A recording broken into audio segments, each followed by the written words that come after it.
உம்மை போல் ஒரு தெய்வமில்லை. சர்வ சிருஷ்டிகளே துதிக்கிறோம், துதிக்கிறோம்.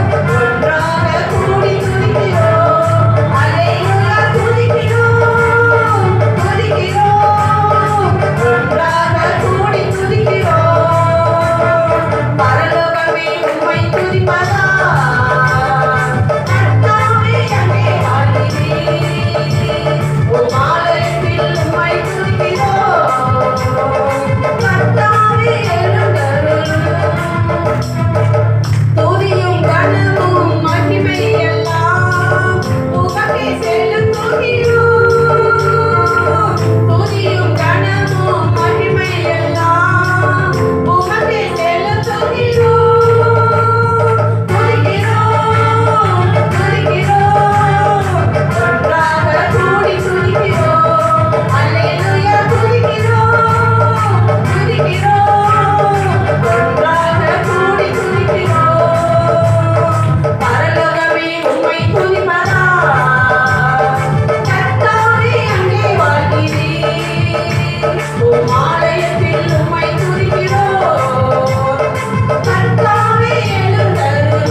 ஆண்டவரும் இரட்சகரும் மீட்பருமாகிய இயேசு கிறிஸ்து விலையேற பெற்ற நல்ல நாமத்திலே இந்த காலை வேளையிலே கூடி வந்திருக்கிறவங்க யாவருக்கும் என் அன்பின் வாழ்த்துக்களை நான் தெரிவித்துக் கொள்கிறேன்.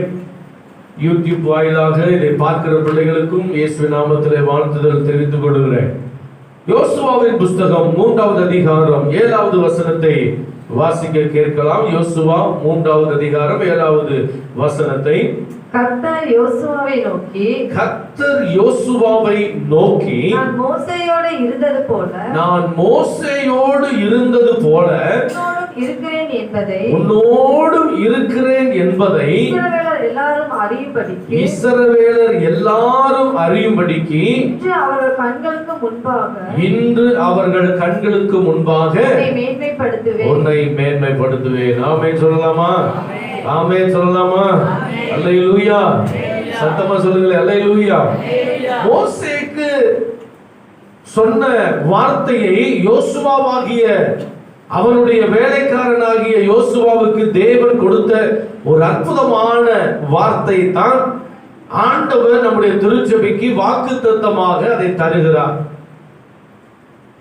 இன்று அவர்கள் கண்களுக்கு முன்பதாக உன்னை மேன்மைப்படுத்துவேன் என்று பரலோகத்தின் தேவனாகிய கர்த்தர் தம்முடைய வார்த்தையின் மூலமாக உறுதிப்படுத்துகிறதை பார்க்கிறோம். என கண்பான கர்த்தருடைய பிள்ளைகளே, நான் கடந்த நாட்களில் இருந்து நம்ம இந்த யோசுவா யார், ஏன் யோசுவாவை தேவன் உயர்த்த வேண்டும் என்கிற காரியங்களை உங்களோடு கூட பேசுகிறேன். அப்போ ஒரு மனிதனை தேவன் உயர்த்த வேண்டும் என்று சொன்னால் அவனுக்கு சில தகுதிகள் அவசியம். அந்த தகுதிகளை தான் இந்த நாட்களிலே நாம் பார்த்துட்டு இருக்கிறோம். எதற்காக அந்த மனிதனுக்கு இருக்கிற தகுதியை பார்க்கிறோம் என்று சொன்னால், நம்முடைய வாழ்க்கையும் அதே போல உயர்த்தப்படுகிறதற்கு ஏதுவாக தகுதியுள்ளவர்களாய் நீங்களும் நானும் மாற வேண்டும். வாக்கு தத்தத்தின்படி எல்லாரும் தேவனால் உயர்த்தப்பட வேண்டும், மேன்மைப்படுத்தப்பட வேண்டும் என்பதுதான் தேவனுடைய நோக்கமும் தேவனுடைய திட்டமாய் இருக்கிறபடினாலே தான் இந்த நாட்களிலே நாம் அதை தியானித்துக் கொண்டிருக்கிறோம். நாம் பயபக்தியோடு கூட இந்த வசனங்களை நாம் கேட்டோம் என்று சொன்னால் அது நமக்கு மிகுந்த ஆசீர்வாதத்தை கொண்டு வரும் என்பதில் எந்தவித சந்தேகமே கிடையாது. அல்லேலூயா சொல்லலாமா? ஆமென். அப்போ முதலாவதாக இந்த யோசுவாவை கர்த்தர் உயர்த்துகிறதற்கு காரணம் என்று சொல்லி பார்த்தது, அவன் ஆசரிப்பு கூடாரத்தை விட்டு பிரியாது இருந்தான். இரண்டாவது என்ன பார்த்தங்க? சொல்லுங்க, இரண்டாவது என்ன பார்த்தங்க? பணிவிடை செய்கிறவன். நல்ல சத்தமா சொல்லுங்க, கேட்டீங்கல்ல? பணிவிடை செய்கிறவனாய் இருந்தான், ஊழியக்காரனாக. மோசேக்கு ஊழியக்காரனாக இருந்தான். அடுத்ததாக சொல்லுங்க, சத்தமா சொல்லுங்க, உத்தமமாய் பின்பற்றினான். கர்த்தரை எழுதி வைக்கிறீங்களா இல்லைங்களா? நீங்க இன்னும் என்ன இங்க சொல்லுறது அதோட இந்த காதுல கேட்டு அப்படியே விட்டுட்டு போயிட்டே இருப்பீங்க போல இருக்குது. எழுதி வைக்கிறதே கிடையாது, நோட் பண்ணி வைக்கிறது கிடையாது, வீட்டுல போய் தியானம் பண்றது கிடையாதுங்க. வசனங்கள்ல அப்படியே வர்றீங்க போறீங்க, எனக்கு நான் இருக்கிறீங்க, அப்படிதாங்க. அல்லேலூயா. பேச மாட்டேங்கிறீங்களா? அல்லேலூயா. ரொம்ப ஜாக்கிரதையா இருக்கு. ஆண்டவருடைய வசனங்கள் சொல்லும் போது நீங்க குறிப்பெடுத்து வீட்டுல போய் நீங்க பார்க்கணும், சரியா அந்த வசனங்கள் சரியா சொல்றாங்களா அப்படிங்கறதை நீங்க பார்க்கணும். அல்லேலூயா. ஆமென் சொல்லுங்க, ஆமென் சொல்லுங்க. அல்லேலூயா. சரி, அடுத்ததாக ஒரு காரியத்தை பார்க்க போகிறோம். யாத்திராகமத்தின் புஸ்தகம் 17வது அதிகாரம் 10வது வசனத்தை வாசிக்கலாமா? யாத்திராகமம் 17:10. யோசுவா தனக்கு மோசே சொன்னபடியே செய்து, யோசுவா தனக்கு மோசே சொன்னபடியே செய்து. மோசே என்ன சொன்னாரோ அதற்கு அப்படியே கீழ்ப்படிந்த யோசுவா. ஆமென் சொல்லுவோமே. அல்லேலூயா. ஏன் தேவன் இந்த மனுஷனை உயர்த்தணும், இந்த யோசுவாவை உயர்த்தணும் அப்படின்னு சொன்னா, அவனுக்குள் இருந்த கீழ்ப்படிதல் என்ன இருந்துச்சுங்க? சத்தமா சொல்லுங்களேன். என்ன இருந்ததுங்க? கீழ்ப்படிதல். ஆண்டவர் எதிர்பார்க்கிற ஒரு மிக முக்கியமான ஒரு காரியம் கீழ்ப்படிதல். ஒவ்வொரு மனுஷனுடைய வாழ்க்கையிலையும் கீழ்ப்படிதல் ரொம்ப முக்கியத்துவம் வாய்ந்த ஒன்றாய் இருக்கிறது. அதைத்தான் இந்த இடத்துல சொல்லுகிறார். என்ன சொல்றாரா? மோசே தனக்கு சொன்னதை அப்படியே செய்தார். மோசே சொன்னதை அப்படியே செய்தார் என்று சொல்லி இந்த இடத்துல சொல்லுகிறதை பார்க்கிறோம். யோசுவா தனக்கு மோசே சொன்னபடி செய்து அமலேக்கியரோட யுத்தம் செய்யும்படி கடந்து போனான். மோசே என்ன சொல்றாரு அப்படியே கேட்கறதாங்க. ஏன் எதுக்கு அப்படின்னு என்ன பண்றது இல்லைங்க, கேள்வி கேட்கறது கிடையாது. இன்னைக்கு இருக்கிற பசங்களுக்கு, இன்னைக்கு இருக்கிறவங்ககிட்ட சொன்னாவே போதும், இதை ஏன் செய்யணும், இது எதுக்கு செய்யணும், இது அப்படி இருக்குமே இப்படி இருக்குமேன்னு ஆலோசனை கொடுக்கிறவங்க தான் நிறைய பேர் இருக்கிறாங்க. சொன்னதை செய்யற ஆட்கள் கிடையாது இன்னைக்கு. ஆனால் இது யோசுவா, அவனை குறித்து வேதம் என்ன சொல்லுகிறது சொன்னால், மோசே சொன்னபடி அப்படியே செய்தான். அதுதான் முக்கியம். சொன்னதை அப்படியே கேட்கணும். அதுதான் தேவனுக்கு பிரியமான காரியம். ஆபிரகாமுடைய வாழ்க்கையில தேவன் அந்த கீழ்ப்படிதலை பார்த்தார், அவனை ஆசீர்வதிச்சார். வேத வசனம் சொல்லுகிறது கீழ்ப்படிதல் தான் உத்தமம், பலியை பார்க்கணும் கீழ்ப்படிதல் உத்தமம். தேவனுக்கு முதலாவது கீழ்ப்படுகிறவர்களை தான் பிடிக்கும். கீழ்ப்படுகிறவர்கள் தான் கர்த்தரால் ஆசீர்வாதத்தையும் பெற்றுக்கொள்ள முடியும். அது ரொம்ப முக்கியம். ஆண்டவருடைய வார்த்தைக்கு கீழ்ப்படுகிறவர்களை ஆண்டவருக்கு ரொம்ப பிடிக்கும். அப்படிப்பட்டவர்களை தான் கர்த்தர் என்ன பண்ணுவாருங்க, மேன்மைப்படுத்துவார். இந்த யோசுவாவுடைய வாழ்க்கையில் அதுதான் நடந்தது. ஏன்னா யாருன்னே தெரியாத யோசுவா, ஆனா கர்த்தர் சொல்றாரு, இன்றைக்கு இவர்கள் கண்களுக்கு முன்பதாக, இஸ்ரவேலருக்கு முன்பதாக நான் உன்னை மேன்மைப்படுத்த போகிறேன்னு சொல்றாரு. ஒரு மிகப்பெரிய தலைவனாக நான் உன்னை உயர்த்த போகிறேன்னு சொல்றாரு. அவனுக்குள் இருந்த அந்த கீழ்ப்படிதல் தான் தேவன் உன்னை உயர்த்துவதற்கு காரணமாய் அமைந்திருந்தது. இன்னைக்கு உங்க வாழ்க்கையில கீழ்ப்படிதல் ரொம்ப முக்கியம். வேலை செய்கிற இடமா இருந்தாலும் சரி, வேலை செய்கிற அதிகாரிகளுக்காக இருந்தாலும் சரி, உங்க குடும்பத்தில் இருந்தாலும் சரி, நீங்க எங்க இருந்தாலும் கீழ்ப்படிதல் ரொம்ப முக்கியத்துவம் வாய்ந்த ஒன்றாய் இருக்கிறது. அதை நீங்கள் கண்டிப்பாய் செய்தே தீர வேண்டும். அதை தேவன் எதிர்பார்க்கிறார். அதை எதிர்பார்க்கிறார். யாருக்கு கீழ்ப்படுகிறது அப்படின்னு நம்ம கேட்கலாம். எல்லாவற்றுக்கும் கீழ்ப்படியணும். பிரஜாதி அதிகாரியா இருந்தாலும் கீழ்ப்படியணும். அதனால ரொம்ப முக்கியங்க நம்முடைய கீழ்ப்படிதல். கர்த்தருடைய பிள்ளைகளுக்கு மட்டும்தான் கீழ்ப்படியணுமா? இல்ல, எல்லாருக்கும் என்ன பண்ண வேண்டுங்க, கீழ்ப்படிந்திருக்க வேண்டியது ரொம்ப அவசியமான ஒன்றாக இருக்குது. அப்போ இந்த யோசுவாவுக்குள் இருந்த அந்த கீழ்ப்படிதல் மிகப்பெரிய உயர்ந்த நிலைக்கு கொண்டு போவதற்கு அடித்தளமாய் அமர்ந்திருந்தது. இன்றைக்கு இந்த வசனத்தை கேட்கிற உங்களுடைய வாழ்க்கையிலும் என்னுடைய வாழ்க்கையிலும் கர்த்தருக்கு கீழ்ப்படுகிற அந்த கீழ்ப்படிதல் நம்முடைய வாழ்க்கையில இருக்கும் போது நிச்சயமாகவே கர்த்தர் மிகப்பெரிய காரியத்தை செய்ய வல்லவராக இருக்கிறார். ஆமென். மோசே சொன்னதை அப்படியே செய்தான். இன்றைக்கு ஊழியக்காரன் சொல்ற வார்த்தையை கேட்கிற ஆட்கள் கிடையாது. ஊழியக்காரன் சொன்னா உதாசீனப்படுத்துற மக்களாகத்தான் இருக்கிறோம். அதனாலதான் இன்னும் ஆசீர்வதிக்கப்படாமையே இருக்கிறோம். இதை செய்யுங்க அப்படின்னு சொன்னா செய்ய மாட்டோம். இதை செய்யாதீங்கன்னு சொன்னதான் செய்யற ஆட்கள் இருப்போம். ஆனா இங்க மோசே சொன்னதை அப்படியே கீழ்ப்படிஞ்சான். எனக்கு யோசுவா உயர்ந்த நிலைக்கு வந்து நிற்பான். ஆமென்.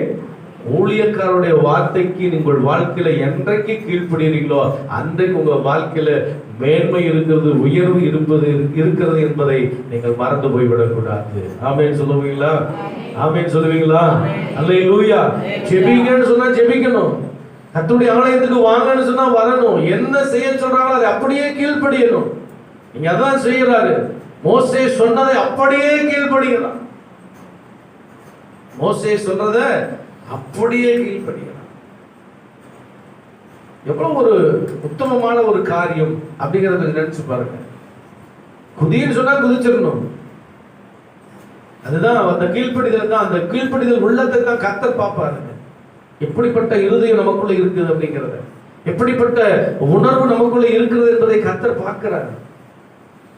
அந்த கீழ்ப்படிதல் உள்ள உணர்வை தான் கர்த்தர் பார்க்கிறாரு. அதனாலதான் சொல்றாரு, பலியை பார்க்கணும், கீழ்ப்படிதல் உத்தமம் அப்படிங்கிறாரு.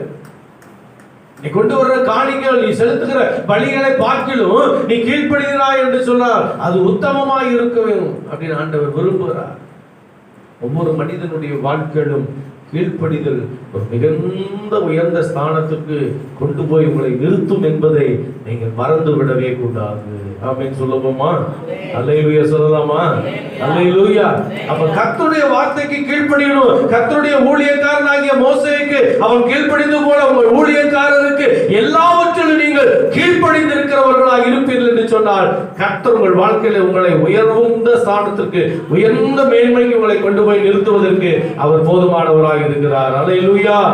அடுத்ததாக ஒரு காரியத்தை பார்ப்போம். நேரம் சீக்கிரமே நாம் கடந்து போறபடி நாளைக்கு சீக்கிரத்தில் பார்ப்போம். அதே 17வது அதிகாரம் 9வது வசனத்தை பாருங்கள். யாத்திராகமம் 17:9 பாருங்க. அப்பொழுது மோசே யோசுவாவை நோக்கி, நீ நமக்காக மனிதர்களை தெரிந்து கொண்டு புறப்பட்டு அமலேக்கியரோட யுத்தம் பண்ணு. இங்க பார்க்கிறோம், யுத்தம் செய்யும்படிக்கு நமக்காக மனிதர்களை தெரிந்தெடுத்து புறப்பட்டு போனான். இந்த யோசுவா யுத்தத்திலே பழக்கமுள்ள மனுஷனும் கிடையாது. நல்லா கவனிச்சுங்க. இந்த யோசுவா யுத்தத்துல பழக்கப்பட்டவனும் கிடையாது. இதுக்கு முன்பதாக யுத்தத்துக்கான வேலையை அவனுக்கு செய்தது இல்லை. யுத்தம் பண்ணினதே கிடையாது. இதுக்கு முன்பதாக அதிகாரங்களை நீங்க வாசிச்சு பார்த்தா ஒரு வேலையும் தெரியாது. ஆனா மோசே சொல்றார், நமக்காக மனுஷனை எல்லாம் தேர்ந்தெடுத்து என்ன பண்ணு, யுத்தம் பண்ண போ. நம்மளா என்ன சொல்லுவோம், பட்டயத்தை எப்படி பிடிக்கிறதுன்னு தெரியாது, ஈட்டி எப்படி பிடிக்கிறதுன்னு தெரியாது, ஒருத்தர் போய் சண்டை போடுறது எப்படின்னு தெரியாது. இதெல்லாம் பழக்கம் இல்லாத நாங்க எப்படி போய் செய்வோம் அப்படின்னு நம்மளா தான் சொல்லுவோம். புரியுதுங்களா? நம்மளா என்ன பண்ணுவோங்க, இந்த வார்த்தையை தான் சொல்லுவோம். நான் போய் யுத்தம் பண்ணவே தெரியாது, ஒண்ணுமே தெரியாது, நாங்க என்ன செய்வோம்? இதுக்கு வேற ஆட்கள் இருக்கிறாங்க, அவங்கள தான் யுத்தம் பண்ண வைக்கணும், நமக்கெல்லாம் ஒண்ணும் தெரியாது, எங்களுக்கு பழக்கம் கிடையாது, யுத்தம் செய்ய எங்களுக்கு பயிற்சி கிடையாது, நாங்க என்ன போய் பண்ணுவோம், நாங்க போனா மடிஞ்சு போயிடுவோம், செத்து போயிடுவோம். நம்ம சொல்லுற வார்த்தைகள் ஏதாவது தான் இருக்கும். ஆனா இங்கே மோசே சொன்னதை அப்படியே செய்கிற யோசுவா, மோசே சொன்னதை அப்படியே செய்றான். யுத்தத்துக்கு போவதற்கு நமக்காக மனிதர்களை கூட்டிக் கொண்டு போ. எவ்வளவு ஒரு அற்புதமான காரியம் அடங்கி இருக்குது பாருங்க. சொல்றத அப்படியே கேட்கணும், அதுதான் முக்கியம். ஆண்டவருக்கு பிடிக்கிற முக்கியமான காரியங்கள் ஒண்ணு அதுதான். நமக்காக மனுஷனை தேர்ந்தெடுத்துட்டு போய், ஏன்னா வேத சொல்லுது யுத்தம் உங்களுடையதல்ல, யுத்தம் கர்த்தருடையது. எப்படிங்க? யுத்தம் யாருடையது? கர்த்தருடையது. அவர் பண்ணுவார். ஆனா செய்ய வேண்டிய காரியங்கள் நம்ம செய்யணும். அதுதான் முக்கியம். நமக்காக யுத்தம் பண்ணுகிறவர் தேவன் தான். நம்ம முதலாவது ஆயத்தப்படுத்துகிற காரியங்களை கண்டிப்பா நம்ம என்ன பண்ண வேண்டுங்க? செய்தே ஆகணும். நம்ம போய் ஆண்டவர் யுத்தம் பண்ணுவாரு, அதனால நான் சும்மா இருப்பேன் இப்படியே சொல்லிக்கிட்டே போயிட்டு இருந்தோம்னு சொன்னா ஒரு நன்மையும் என்ன பண்ண முடியாதுங்க, பெற்றுக்கொள்ள முடியாது. ஒரு நன்மையும் பெற்றுக்கொள்ள முடியாது. அதுதான் முக்கியம். வழியை முதலாவது ஆயத்தப்படுத்த வேண்டிய காரியத்தை நம்ம செய்யணும். நம்ம செய்ய வேண்டியதை செய்தா மட்டும்தான் கர்த்தர் யுத்தம் பண்ண முடியும். அவரே வந்து செய்யட்டும்னு சொல்லிட்டு இருந்தாச்சு அப்படின்னு சொல்லி நினைச்சிட்டு இருந்தோம்னா என்ன பண்ண மாட்டாருங்க, செய்யவே மாட்டார். முதலாவது நம்முடைய வேலையை ஆண்டவர் பார்க்கிறார். நம்ம என்ன செய்ய முடியும், நம்மால செய்ய முடியறதை நம்ம செய்தா தான் நம்மால செய்ய முடியாததை தேவன் செய்வார். அதுதான் முக்கியம். இன்னைக்கு எல்லாமே அவர் செய்யட்டும் அப்படின்ட்டு நம்ம என்ன பண்றோம், இதே இருக்கிறோம். பார்க்கலாம், கர்த்தர் செய்யட்டும், கர்த்தர் செய்யட்டும், கர்த்தர். அவர் செய்யவே மாட்டாருங்க. அவர் என்ன பண்ண மாட்டாருங்க, செய்ய மாட்டார். நம்ம எப்ப செய்வதற்கு நம்ம ஆயத்தப்படுத்தி இடம் கொடுக்கிறோமோ அப்பதான் அவர் செய்வார். நம்ம இடம் கொடுக்காம அவர் செய்யவே மாட்டார். அவர் போய் அப்படியே யுத்தத்துக்கு போகிறார், மனுஷனை கூட்டிட்டு போகிறாங்க. எவ்வளவு ஒரு காரியம் பாருங்க, எவ்வளவு ஒரு காரியம். தன் ஊழியக்காரர் சொல்லிட்டாரு செய்யலாம், ஊழியக்காரர் சொல்லிட்டாரு அத செய்யணும். நமக்காக மனிதர்களை ஏற்படுத்தி கொண்டு தெரிந்து கொண்டு நீ போய் யுத்தம் பண்ண போ, நான் மலை உச்சிக்கு போய் நிக்கிறேன் அப்படின்றார். நான் தேவனுடைய சமூகத்துக்கு போய் நான் நிக்க போகிறேன், நீ போய் யுத்தம் பண்ண. அமலேக்கியரோட நீ என்ன பண்ணு, யுத்தம் பண்ண. வசனத்தை முழுவதும் வாசிங்க பார்க்கலாம். 9வது வசனத்தை. அப்பொழுது மோசே யோசுவாவை நோக்கி, நீ நமக்காக மனிதர்களை தெரிந்து கொண்டு புறப்பட்டு அமலேக்கியரோட யுத்தம் பண்ணு. நாளைக்கு நான் மலை உச்சியிலே தேவனுடைய கோலை என் கையிலே பிடித்துக் கொண்டு நிற்பேன் என்றார். நீ போ, நான் தேவனுக்கு போகிறேன், தேவனுடைய சமூகத்துக்கு நான் போகிறேன். மலை உச்சியில ஏறி நின்று நான் கர்த்தரை பார்க்க போகிறேன், நீ போ. இதுதான் முக்கியம், இதுதான் முக்கியம். தலைமைத்துவம் என்ன சொல்லுகிறதோ அதற்கு அப்படியே கட்டுப்படுகிற ஒரு மனுஷனாய், ஒரு கூட்டமாய் நாம் இருக்க வேண்டியது மிக மிக முக்கியமாக இருக்கிறது. ஒரு சபைக்குள்ள இருக்கிறோம் அப்படின்னு சொன்னா சபையில என்ன உங்களுக்கு சொல்லுகிறார்களோ அந்த வார்த்தைக்கு நீங்கள் முழுவதுமாய் கீழ்ப்படிய வேண்டும், உண்மையாய் இருக்க வேண்டும். அது உங்க வாழ்க்கையில மிகப்பெரிய ஒரு உயர்வையும் ஆசீர்வாதத்தையும் கொண்டு வரும் என்பதுல எந்தவித சந்தேகமே கிடையாது. இங்கதான் நடக்குது. யோசுவாவோடு ஜனங்களை கூட்டிக் கொண்டு அமலேக்கியரோட யுத்தம் பண்ண ஒரு கூட்ட ஜனங்கள் புறப்பட்டு போகிறாங்க. மோசே மலை உச்சியில ஏறி தன் கரங்களை, 2 கரங்களையும் பரலோகத்துக்கு நேரே உயர்த்தி பிடிச்சு கொண்டு அவரே நோக்கி பார்த்து கொண்டு, கர்த்தரை நோக்கி பார்த்து கொண்டு. யுத்தத்துக்கு பழக்கமில்லாத பிள்ளைகள் போகிறாங்க, யுத்தம் பண்ணவே தெரியாத ஜனங்கள் போகிறாங்க. ஆனா அமலேக்கியரோ யுத்த வீரர்கள். அவங்க யுத்தத்துல பயிற்சி பெற்றவர்கள், தேறினவர்கள். அவர்களுக்கு எல்லா படைகளும் இருந்தது, யுத்தத்துக்கான எல்லா வழிமுறைகளும் எல்லாமே அவர்களுக்குள் இருந்தது. ஆனா இவங்க கிட்ட ஒண்ணுமே கிடையாது. கர்த்தருடைய ஊழியக்காரருடைய வார்த்தை ஒண்ணு மட்டும்தான் இருக்குது, போ, அவ்வளவுதான். நான் உனக்காக மலை உச்சிக்கு போகிறேன், தேவனோடு பேச போகிறேன். மோசே கரங்களை உயர்த்தி பிடிக்கும் போது அமலேக்கியர் விழுந்து போகிறாங்க. மோசேயுடைய கரம் தளர்த்தப்படும் போது கீழே சோர்ந்து போய் விழும் பொழுது அமலேக்கியர் ஜெயம் பெறுகிறாங்க. இதை கண்டுகொண்ட பொழுதுதான் ஊரும் ஆரோடும் மோசேயுடைய கரத்தை தளர விடாமல் ஒரு பக்கம் இந்த கையை வலது கையை ஒருத்தன் பிடிச்சுக்கிட்டான், இடது கையை ஒருத்தன் பிடிச்சு கரம் உயர்த்தப்படும் பொழுது அமலேக்கியர் விழுந்து போனார்கள் என்று சொல்லி வேதம் சொல்லுகிறது. ஊழியக்காரரை தாங்கும்படியாய் ஊரும் ஆரோன் என்ற 2 பேரும் மோசேயின் கரத்தை தூக்கி பிடிச்சு கொண்டிருந்தாங்க.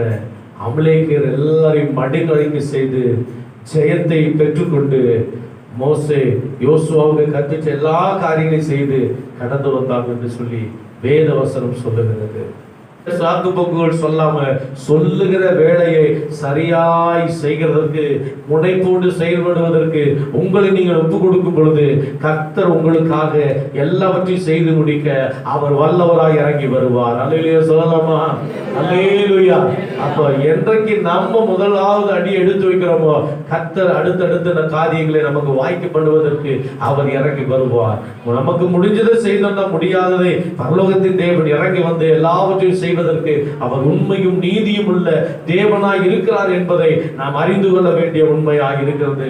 இன்னைக்கு மோசே யோசுவாவுக்கு கற்றுக் கொடுத்த எல்லாவற்றையும் செய்தபடியினாலே தான் அவன் எல்லாவற்றிலும் ஜெயம் பெற்றவனாய் மாறினான். கர்த்தர் அவனோடு கூட இருந்ததை பார்த்ததுனால தான் ஜனங்களுக்கு முன்பதாக ஆண்டவர் சொன்னார், இந்த ஜனங்களுக்கு முன்பதாக இன்றைக்கு உன்னை நான் மேன்மைப்படுத்த போகிறேன்ப்பா, இந்த ஜனங்களுக்கு முன்பதாக தான் உன்னை நான் மேன்மைப்படுத்தி வைக்க போகிறேன் என்று சொல்லி ஆண்டவர் யோசுவாவை மேன்மைப்படுத்தி வைத்தார் என்று சொல்லி வேதம் சொல்கிறது. அவனுக்குள் இருந்ததான காரியங்கள், முதலாவது ஆசரிப்பு கூடாரத்தை விட்டு பிரியாது இருந்தான், 2வது பணிவிடைக்காரனாய் இருந்தான், 3வது உத்தமமாய் கர்த்தரை பின்பற்றினான், 4வது கர்த்தருடைய தாசனாகிய மோசேயுடைய வார்த்தைக்கு அவன் அப்படியே கீழ்ப்படிந்தான், 5வதாக யுத்தம் செய்யும்படியாக தமக்காக மனிதர்களை ஏற்படுத்தி கொண்டு யுத்தம் செய்ய கடந்து போனான்.